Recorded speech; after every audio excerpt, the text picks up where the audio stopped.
Let us see some of the determinants problem. Okay, example x 1 2 2 x 2 3 1 x. What is the determinant?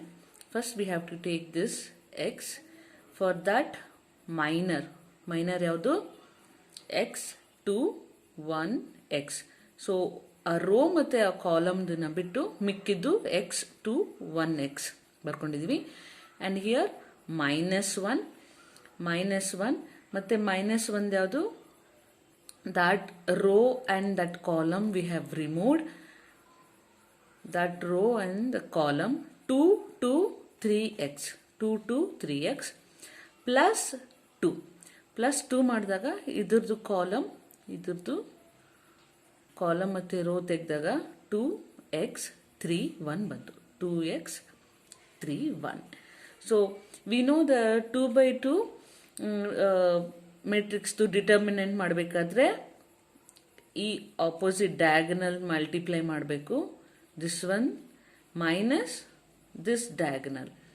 Okay, same we have seen x ಹಾಗೆ ಇಟ್ಕೊಳ್ಳೋಣ. X into x x square minus 1 into 2 minus 2 minus of 2 into x 2x minus 3 into 2 minus 6. Okay, here 2 into 1 is 2 minus 3 into x is minus 3x. ಇದನ್ನೆಲ್ಲ ನಾವು equation solve ಮಾಡ್ಕೊಳ್ಳೋಣ. x into x square x cube minus 2x minus 1 ಇದು. Okay, minus 1 minus 2x minus into minus plus 6 2 into 2 4 2 into minus 3x is minus 6x. So ಮತ್ತೆ ಅದನ್ನ simplify ಮಾಡೋಣ. x cube minus 2x will become minus 4x plus 6 plus 4 10. Okay, this is what we got the answer for this matrix in a determinant. ಅದರದ್ದು x value ಏನು ಕೊಡ್ತೀವೋ ಅದ್ರದ್ದು value ಹಾಕೊಂಡು ಇಲ್ಲಿ solve ಮಾಡ್ಕೋಬಹುದು. Okay, hope you understood. Let us find one more. Find x 3x1 minus 4 6 7 2 minus 1 4 is equal to 0. So as usual first one ತಗೊಳ್ಳೋಣ. First one ತಗೊಂಡು ಅದರದ್ದು ಮೈನರ್ ಯಾವುದು, ಈ ರೋ ಮತ್ತು ಈ ಕಾಲಮ್ ಬಿಟ್ಟರೆ 6 7 -1 4. ಇದನ್ನ ಮೈನಸ್ ವ್ಯಾಲ್ಯೂ ತಗೊಳ್ಳೋಣ. -6. Okay, V know the minor ಬಂದಾಗ ಇದು 1 1 ಬಂದಾಗ ಪ್ಲಸ್ ಇರುತ್ತೆ, 1 2 ಬಂದಾಗ ಮೈನಸ್ ಆಗುತ್ತೆ, ಇದು 1 3 ಬಂದಾಗ 4 ಆಯಿತು ಪ್ಲಸ್ ಆಗುತ್ತೆ. So we know that plus minus plus, that's why it is plus minus plus. Okay, this is -6ದು ಮೈನರ್ ಏನು, ಈ ರೋ ಮತ್ತು ಈ ಕಾಲಮ್ ಬಿಟ್ಟರೆ -4 7 2 4. ಓಕೆ, ಸೊ +1 ಮೈನರ್ ಏನು, ಈ ಪರ್ಟಿಕ್ಯುಲರ್ ಕಾಲಮ್ ಮತ್ತು ರೋ ತೆಗೆದ್ರೆ -4 6 2 -1 is equal to 0. ಸೊ ಅದ್ರದ್ದು ಏನಾಯಿತು value. So let us simplify here. ಇಲ್ಲೇ ಸಿಂಪ್ಲಿಫೈ ಮಾಡೋಣ. 3 6 4s 24 -1 into 7 -7 into minus is +7. okay, +7 here minus x -4 into 4 -16. okay, -16 minus of 2 into 7 is 14 -14. okay, +1 -4 into -1 that is 4 minus 2 into 6 is 12 -12 equals 0. Okay, this is what we got here. So 3 into 24 is 93. Okay, ಸಾರಿ 93 ಅಲ್ಲ, 4 3 12 1 3 2 6 1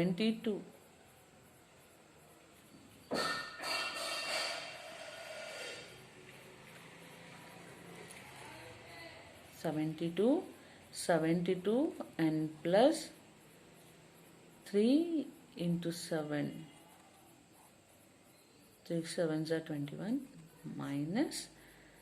minus of minus plus 16x. Okay, minus of minus plus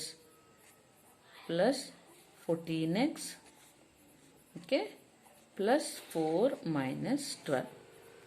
So ಇದನ್ನು simplify ಮಾಡಿದಾಗ 72 minus 12 is how much? 72 minus 12 is 60. 60 plus 21 is 81.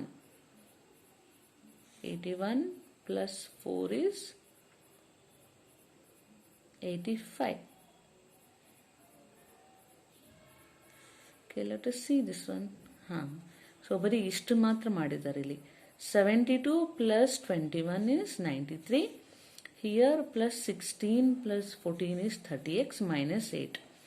So 85 ನಾನು ಒಟ್ಟಿಗೆ ಮಾಡಿಬಿಟ್ಟೆ. So ಇಲ್ಲಿ ಸಪ್ರೇಟಾಗಿ ಮಾಡಿದ್ದಾರೆ. minus 12 plus 4 is minus 8. So 30x plus 85 is equal to 0. X value is x is equal to 85 by 30. That is 17 by 6. Okay. So in the same way, we can find out value of y here. Okay, minus 3 na hinge idkolana. The minor y minus 2 minus 3 5. So minus into minus plus ಆಯಿತು, plus 6. So ಅದರದ್ದು minor 5 minus 2 2 5. Okay, 1 minor ಏನು 5y2 minus 3. So ಅದನ್ನು ನಾವು ಏನು ಮಾಡಿದ್ವಿ, multiply ಮಾಡಿದ್ವಿ. y into 5 5y minus 3 into minus 2 is plus 6 minus 6 here, minus of these two, so it is like this. And here plus 5 into 5 25, 2 into 2 minus 4 ge minus ಮಾಡಿದಾಗ plus 4. So 5 into 3 is minus 15. 2 into y is 2y minus 2y is equal to 7. So ಅದನ್ನು simplify ಮಾಡೋಣ. ಮತ್ತೆ 3 into 5 is 15 minus 15y minus into minus plus or 3 18. Then here it is 6 into 25 is 150. 6 into 4 is 24. 1 into 15 minus 15 is minus 15. 1 into minus 2 is minus 2y is equal to 7. So ಮತ್ತೆ simplify ಮಾಡಿದಾಗ minus 15y minus 2y minus 17y is equal plus 177. ಇದನ್ನೆಲ್ಲ add ಮಾಡಿದಾಗ 177 is equal to 7. So 17y is equal to 7 minus 177. 17y is equal to minus 170. So y is equal to this minus cancel ಆಯಿತು. Y is equal to 170 by 7. So value of y is 10. Okay. Let us find out value of a here. Okay. This is the determinant what we are doing. Determine for 6 minor ಏನು 2 minus 1 3a. So ಆ row ಮತ್ತು ಆ column ಬಿಟ್ಟರೆ 2 minus 1 3a. Okay. And minus 2 into minus, that is plus 2. Plus 2. So ಈ particular column ಮತ್ತು ಈ rho ತೆಗೆದ್ರೆ a minus 1 minus 5a. Okay. Then it is minus 4. Minus 4 ಅದರದ್ದು ಕಾಲಮ್ ಮತ್ತು ಈ ರೋ ಬಿಟ್ಟರೆ a 2 minus 5 3 is equal to 0. ಅದನ್ನು ನಾವು ಕ್ರಾಸ್ ಮಲ್ಟಿಪ್ಲೈ ಮಾಡೋಣ. That is 2 into a minus 3 into minus 1. So minus into minus plus ಆಯಿತು, plus 3. 2 into a is 2a. ಹಾಗೆ a into a is a square minus of minus 5 into minus 1. So plus 5 ಆಗುತ್ತೆ, ಅದು ಮತ್ತೆ minus ಮಾಡಿದ್ರೆ minus 5 ಆಯಿತು. Here minus 4, a into 3 is 3a, minus of minus 5 into 2. that is plus 10. So ಮತ್ತೆ simplify ಮಾಡೋಣ. 6 into 2 is 12a, 6 into 3 is 18, 2 into a square 2a square, minus 2 into minus 5 is minus 10, minus 4 into 3a minus 12a, minus 4 into 10 is minus 40. So ಎಲ್ಲ simplify ಮಾಡಿದಾಗ 2a square minus 32 is equal to 0, 2a square is equal to 32, a square is 16. So a is plus or minus 4. Hope you understood. Okay, let us see the Cramer's rule. Cramer's rule, this is the equation. Okay, equation we have to solve here in determinant. Determinant ಅಲ್ಲಿ ನಾವು equation solve ಮಾಡಬೇಕು. Quadratic equation with 2 variable ಅಷ್ಟೇ. 2 variable we have to solve. Okay, let us solve this quadratic equation with the Cramer's rule. Solve by Cramer's rule. They have given 6x plus 5y is equal to 2, 4x minus 3y is equal to 14. So ಇದನ್ನ ಈ ತರ ಬರ್ಕೊಳ್ಳೋಣ. 6x plus 5y is equal to 2, 4x minus 3y is equal to 14. So the thing is here, Cramer's rule ನಾವು calculate ಮಾಡಬೇಕು ಅಂತಂದ್ರೆ there is a formula. First we need to determine the determinant. First we need to find out the determinant. Determinant na ನಾವು ಈ ತರನು ಮಾಡಬಹುದು ಅಥವಾ we can write like this. Okay, because we don't have the matrix ABC ಇಲ್ಲ, ABC ಇಲ್ಲ. So ABC ಅಂದಿದ್ರೆ A determinant ಆ ತರ ಹಾಕೊಂಡು ಹೋಗ್ಬೋದಿತ್ತು. So we'll write down a triangle here. Determinant of this particular quadratic equation. Let us see this particular equation are now 6, 5, 4, 3. So we can write like this. Alva? 6, 5, 4, sorry, this is minus 3. Okay, 6, 5, 4, minus 3. We can write like this. These two value will do it in supplement ಆಗಿ ಆಮೇಲೆ ಮಾಡಬೇಕಾಗುತ್ತೆ. So ಇಲ್ಲಿ ಏನು ಹೇಳಿದ್ದಾರೆ, to find out the value of x determinant over determinant of the matrix and y is equal to determinant of y over determinant of matrix. Let us find out the common ಎರಡು ಸೇರಿ determinant, that is 6, 5, 4, minus 3. ಇದ್ರದ್ದು determinant calculate ಮಾಡ್ಬಿಡ first. That is 6 into minus 3, okay, that is minus 18, minus of 4 into 5, that is minus 20, 38, that is minus 38. Let us find out the determinant of x.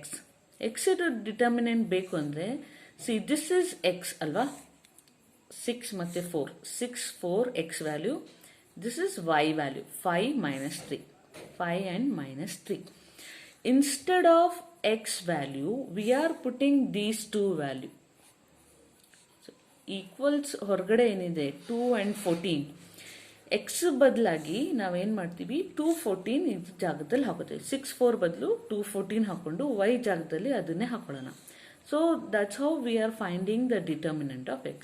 So same as usual, 2 into minus 3 is minus 6, minus of 14 into 5 is 70.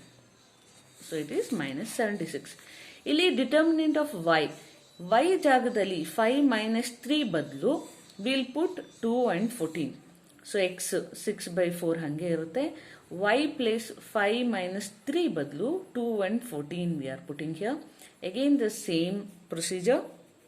6 into 14, 84, minus 4 into 2, 8. Here plus 76 ಬಂತು.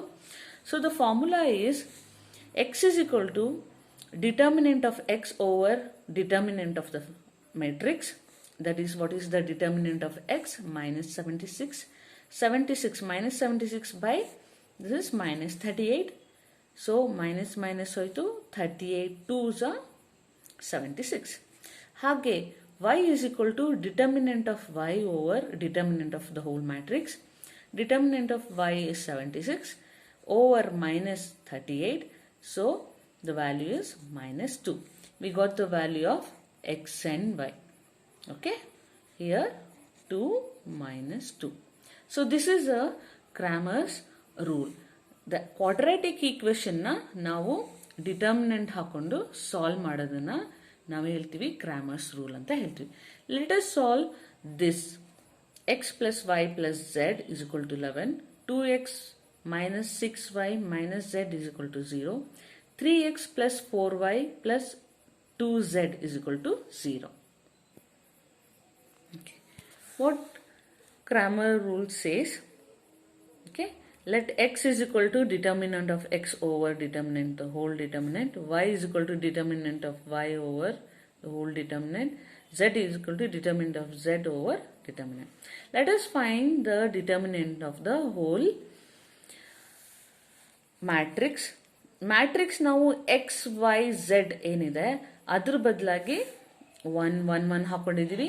2x minus 6y minus z ಇತ್ತು, ಅದಕ್ಕೆ 2 minus 6 minus 1 ಹಾಕೊಂಡ್ವಿ.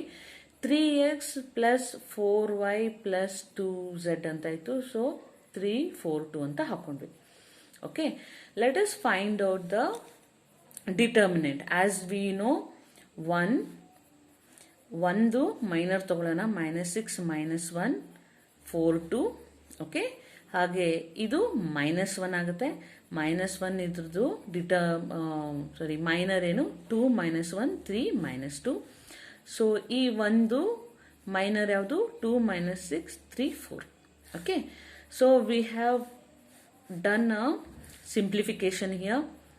6 into 2 minus 12, 4 into -1 is minus of 4 into -1 plus 4, 2 into 2 4, 3 into -1 minus of 3 into -1 plus 3, 2 into 4 is 8, minus of 3 into -6 is plus 18.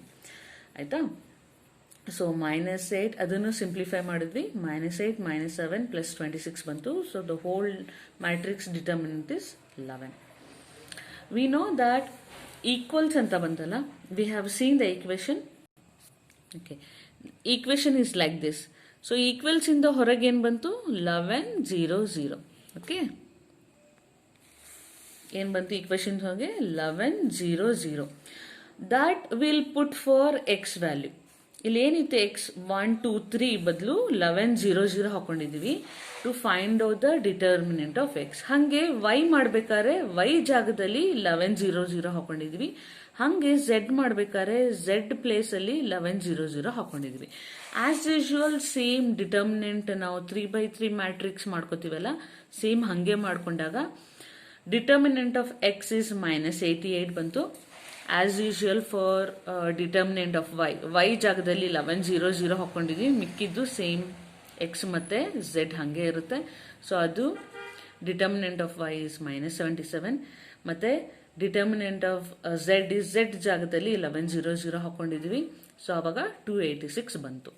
So we have to find the total value of x y z. So x is determinant of x by whole determinant, that is -88 by 11. Okay, ಹಾಗೆ y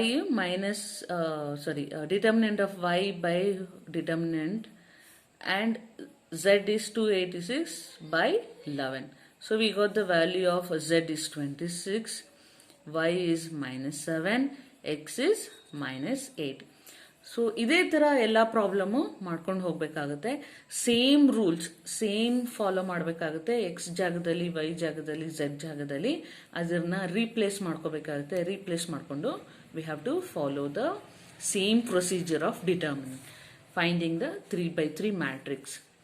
okay, hope you understood. Let us see one more problem here. For a creation crop, to get more yield, it is necessary to use 19 units area, okay, 17 units of potash and 12 units of nitrogen.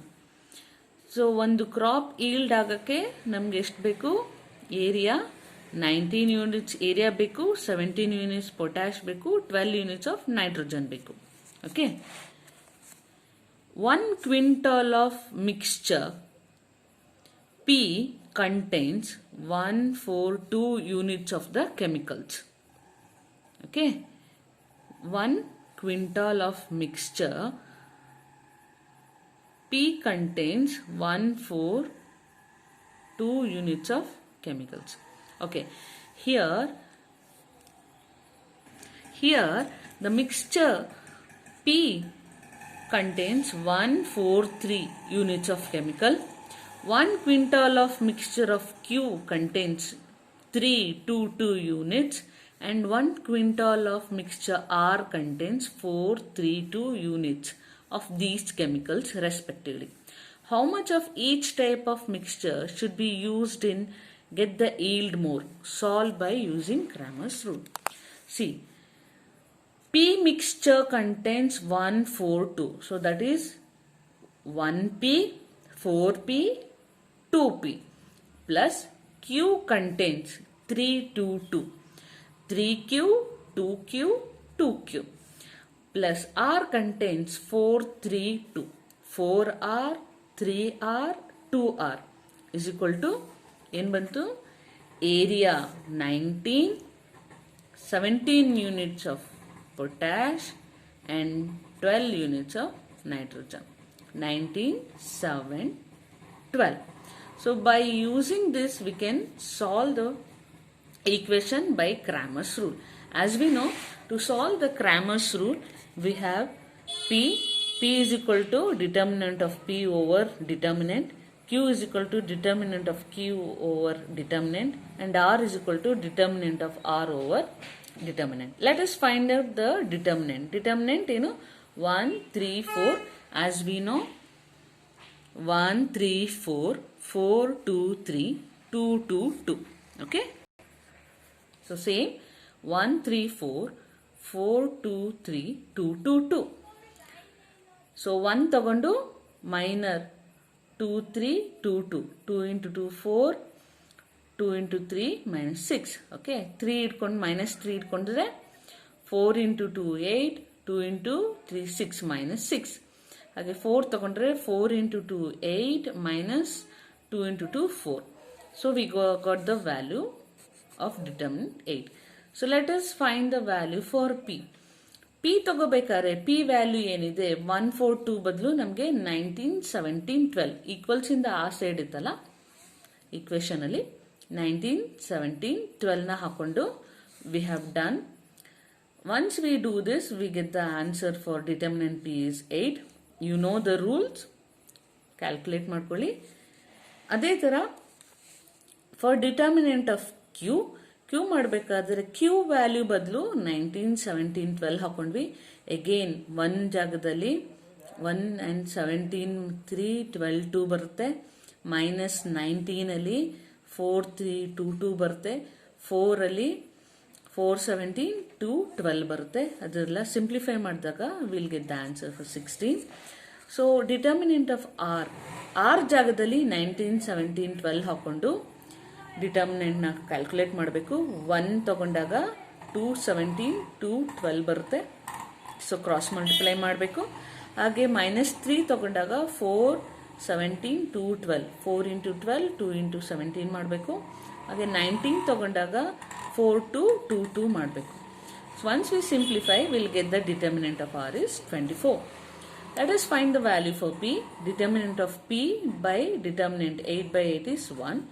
Q is determinant of Q by determinant 16 by 8 is 2. R is determinant of R by 8, 24 by 8 is 3. So we got the value of P, Q, R. Hope you understood.